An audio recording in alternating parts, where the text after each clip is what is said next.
ಅಸ್ತಿತ್ವ ಗೊತ್ತದೆ. ಇಷ್ಟು ವರ್ಷಕ್ಕೆ ಆಳತ್ತವೆ, ಇಷ್ಟು ವರ್ಷಕ್ಕೆ ಸರ್ವನಾಶ ಆಕ್ಕವಂತ ಎಲ್ಲ ದೇಶದ ಹೇಳ್ತೀನಿ. ಭಾರತ ದೇಶದ ನಾ ಹೇಳಕ್ ವಲ್ಯ ಅಂತ ನಾವು ಯಾರು ವಿಜ್ಞಾನಿ.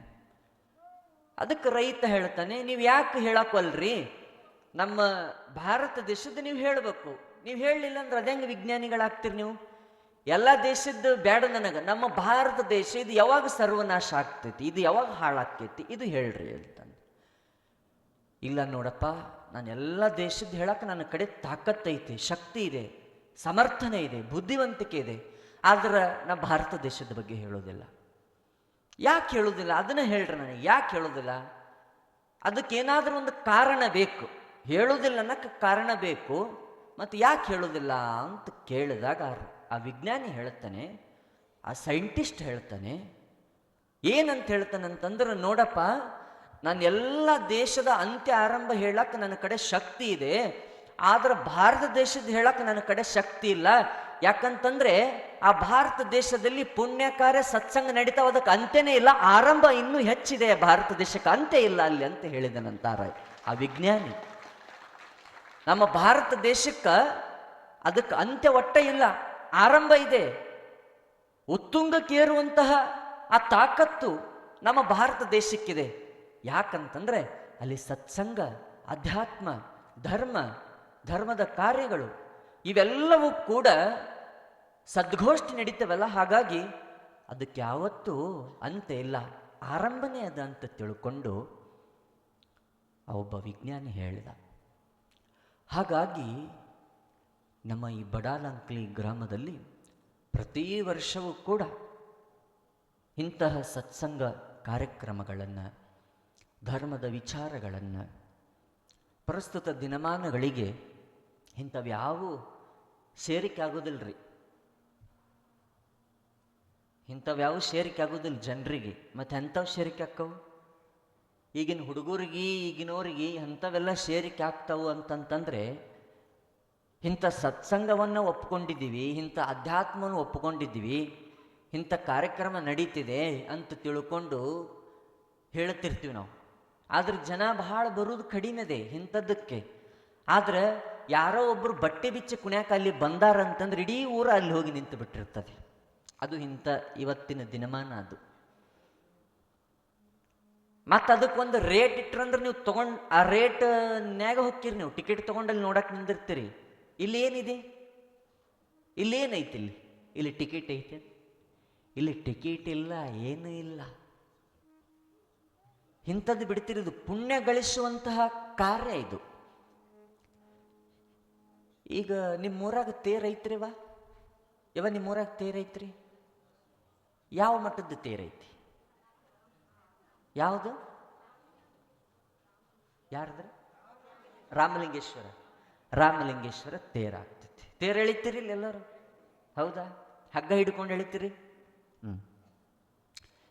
ಆ ತೇರು ಎಳಿಬೇಕಾದ್ರೆ ಗದ್ಲಿರ್ತದೋ ಏನು ಮಂದಿ ಇರುವುದಿಲ್ಲ? ಗದ್ಲಿರ್ತತಿಲ್ಲ, ಭಯಂಕರ ಗದ್ಲ. ಹೌದಿಲ್ರಿ? ಯಾಕ್ರಿಪ್ಪ ಗದ್ಲಿರ್ತತಿಲ್ಲ? ಜಗ್ಗಿ ಜನ ಇರ್ತಾರ. ಪಲ್ಲಕ್ಕಿ ಅದು ಇದು ತೇರು ಕಳಸ ಅಂದ್ರೆ ಎಲ್ಲ ಜನ ಎಲ್ಲ ಜಾತ್ರೆಗೆ ಹೋಗಿರ್ತಾರೆ, ತೇರು ಎಳಿತಾರೆ. ಹೌದು. ಅಲ್ಲಿ ಒಂದೊಂದು ನಿಯಮಗಳಿರ್ತಾವ. ಅಷ್ಟು ದೊಡ್ಡ ಗದ್ಲಾಗ್ತೈತಿ, ತೇರು ಎಳಿತಾರಂತಂದ್ರೆ ದೊಡ್ಡದು ಗದ್ಲಾಗ್ತಿರ್ತೈತಿ. ಅಲ್ಲೊಬ್ರು ಮೈಕ್ ಹತ್ರ ಹೇಳೋರು ಇರ್ತಾರೆ,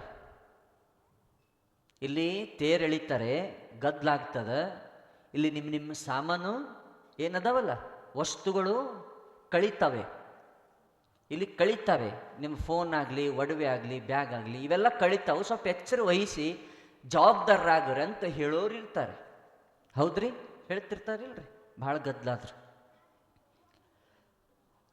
ನಾವಂಥ ಜಾತ್ರೆಗಳಿಗೆ, ತೇರುಗಳಿಗೆ ಹೋದ್ರೆ ನಾವು ಕಳ್ಕೊಂಡೇ ಬರ್ತೀವಿ. ನಾವು ಯಾಕ್ರಿ ಕಳ್ಕೊಂಬರುವುದಿಲ್ಲ? ನಾವು ಕಳ್ಕೊಂಬರ್ತೀವಿ.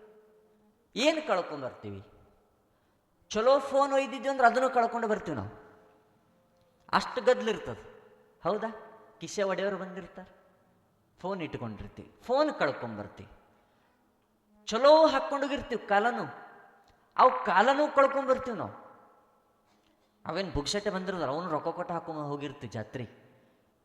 ಫೋನ್ ಕಳ್ಕೊಂಬರ್ತೀವಿ, ಕೆಲವೊಬ್ರು ಕಾಲನು ಕಳ್ಕೊಂಬರ್ತಾರ, ಕೆಲವೊಬ್ರು ಬಂಗಾರದ ಒಡವೆ ಕಳ್ಕೊಂಬರ್ತಾರೆ. ಇದು ನಿಮಗೆ ಸ್ಪೆಷಲಿಸ್ಟ್ ತಾಯಂದ್ರಿಗೆ. ಬಂಗಾರದ ಒಡವೆ ನೀವು ಕಳ್ಕೊಂಬರ್ತೀರಿ, ಒಬ್ರೊಬ್ರು ಒಂದೊಂದು ನಮ್ನಿ ಕಳ್ಕೊಂಬರ್ತಾರೆ. ಫೋನ್ ಕಳ್ಕೊಂಬರ್ತಾರೆ, ಕಾಲನ್ನು ಕಳ್ಕೊಂಬರ್ತಾರೆ, ಬ್ಯಾಗ್ ಕಳ್ಕೊಂಬರ್ತಾರೆ, ಬಂಗಾರದ ಒಡವೆ ಕಳ್ಕೊಂಬರ್ತಾರೆ, ಒಬ್ರೊಬ್ರು ಗಂಡನ್ನು ಕಳ್ಕೊಂಬರ್ತಾರೆ, ಹೆಂಡತಿನೂ ಕಳ್ಕೊಂಬರ್ತಾರೆ. ಅಂಥ ಜಾತ್ರೆ ಅದಾವ. ಗಂಡನ್ನು ಕಳ್ಕೊಂಬರ್ತಾರೆ, ಹೆಂಡತಿನೂ ಕಳ್ಕೊಂಬರ್ತಾರೆ, ಮಕ್ಕಳನ್ನೂ ಕಳ್ಕೊಂಬರ್ತಾರೆ, ಕರ್ಕೊಂಡೋಗಿರ್ತಾರಲ್ಲ. ಈ ವರ್ಷದ ನಿಮ್ಮ ಜಾತ್ರೆ ಒಳಗೆ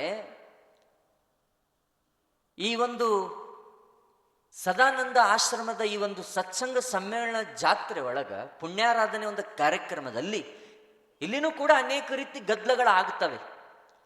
ಒಂದು ತೇರಿಗೆ ಹೋಗಿರ್ತೀವಲ್ಲ, ತೇರಿಗೆ ಹೋದಾಗ ಏನೆಲ್ಲ ನಾವು ಫೋನ್ ಕಳ್ಕೊಂಡೆ, ಕಾಲೋನು ಕಳ್ಕೊಂಡೆ, ಬಂಗಾರದ ಒಡವೆ ಕಳ್ಕೊಂಡೆ, ಬ್ಯಾಗ್ ಕಳ್ಕೊಂಡೆ, ಹೆಂಡತಿನ ಬಿಟ್ಟು ಬಂದೆ, ಗಂಡನ ಕಳ್ಕೊಂಬಂದೆ, ಮಕ್ಕಳನ್ನ ಕಳ್ಕೊಂಬಂದೆ, ಇವೆಲ್ಲವೂ ಕೂಡ ಒಂದು ಜಾತ್ರೆಯಲ್ಲಿ ನಾವು ಕಳ್ಕೊಂಡು ಬರ್ತೀವಿ. ನಿಮ್ಮ ಈ ಒಂದು ಸತ್ಸಂಗ ಸಮ್ಮೇಳನದಲ್ಲಿ ಇಲ್ಲಿ ಫೋನ್ ಕಳ್ಕೊಳ್ಳೋದಿಲ್ಲ, ಇಲ್ಲಿ ಕಾಲನ್ನು ಕಳ್ಕೊಳ್ಳೋದಿಲ್ಲ, ಇಲ್ಲಿ ಬಂಗಾರದ ಒಡವೆ ಕಳ್ಕೊಳ್ಳೋದಿಲ್ಲ, ಇಲ್ಲಿ ಬ್ಯಾಗ್ಗಳು ಕಳ್ಕೊಳ್ಳೋದಿಲ್ಲ, ಇಲ್ಲಿ ಗಂಡನ್ನು ಕಳ್ಕೊಳ್ಳೋದಿಲ್ಲ, ಇಲ್ಲಿ ಹೆಂಡತಿನ ಕಳ್ಕೊಳ್ಳೋದಿಲ್ಲ, ಇಲ್ಲಿ ಮಕ್ಕಳನ್ನು ಕಳ್ಕೊಳ್ಳೋದಿಲ್ಲ.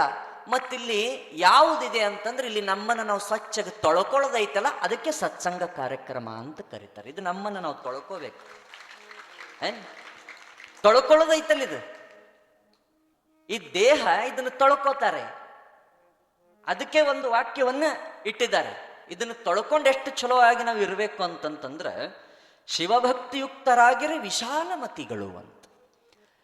ದೇಹ ಸ್ವಚ್ಛಿತ್ತು, ಮನಸ್ಸು ಸ್ವಚ್ಛಿತ್ತು ಅಂತಂದ್ರೆ ವಿಶಾಲ ಮತಿಗಳಾಗ್ಲಿಕ್ಕೆ ಬರ್ತದೆ, ಇಲ್ಲಂತಂದ್ರೆ ಆಗ್ಲಿಕ್ಕೆ ಸಾಧ್ಯ ಇಲ್ಲ. ಸ್ವಚ್ಛ ಮನಸ್ಸು ಬೇಕು ಮೊದಲು. ವಿಶಾಲ ಮತಿಗಳಾಗಬೇಕಂತಂದ್ರೆ, ಮತಿ ಅಂದ್ರೆ ಬುದ್ಧಿ. ಆ ಬುದ್ಧಿ ಒಳ್ಳೇದಕ್ಕೆ ಬೀಳಬೇಕಂತಂದ್ರೆ, ವಿಶಾಲವಾಗಿರ್ಬೇಕಂತಂದ್ರೆ, ಪವಿತ್ರವಾಗಿರ್ಬೇಕು ಅಂತಂತಂದ್ರೆ ಶಿವಭಕ್ತಯುಕ್ತರಾಗಿರಬೇಕು, ಶಿವಭಕ್ತರಾಗಬೇಕಲ್ಲ. ಈಗ ನೀವು ಪುರಾಣಕ್ಕೆ ಇಲ್ಲಿ ಈ ಸತ್ಸಂಗಕ್ಕೆ ಬರೋಕ್ಕಿಂತ ಮುಂಚೆ ಇಲ್ಲಿ ಯಾರು ಇದ್ದಿದ್ದಿಲ್ಲ. ಈ ಸ್ಥಾನ ಹೆಂಗಿತ್ತು? ಇಲ್ಲೆಲ್ಲ ಬ್ಯಾಗಡಿ ಚೀಲ ಹಸಿರು, ನೀವು ಯಾರು ಬಂದು ಇನ್ನು ಕುಳಿತಿದ್ದಿಲ್ಲ. ಅವಾಗ ನಿಮ್ಗೆ ಹೆಂಗ್ ಅನಿಸ್ತಿತ್ತು? ಎಲ್ಲ ಬೆಳ್ಳಂದು ನೋಡಿ ಏನ್ ಅನಿಸ್ತಿತ್ತು? ಏನ್ ಅನಿಸ್ತಿತ್ರಿಪ್ಪ ಯವ್ವ? ಏನ್ ಅನಿಸ್ತಿತ್ತು? ಎಷ್ಟು ಶಾಂತ ಕಂಡಂಗೆ ಅನಿಸ್ತಿದ್ದಿಲ್ಲ? ಯಾರು ಇನ್ನೂ ಒಬ್ರು ಬಂದು ಕುಂತೆ ಇಲ್ಲ ಅಂದ್ರ ಏನ್ ಚಂದ ಹಾಸ್ಯಾರಿ, ಎಷ್ಟು ಪವಿತ್ರ ಕಾಣ್ಲಕ್ಕತ್ತದಲ್ಲ, ಎಷ್ಟು ತಣ್ಣಗೈತೆ ಅಂತೀವಿ ನಾವು. ಹೌದಾ? ಸ್ವಚ್ಛ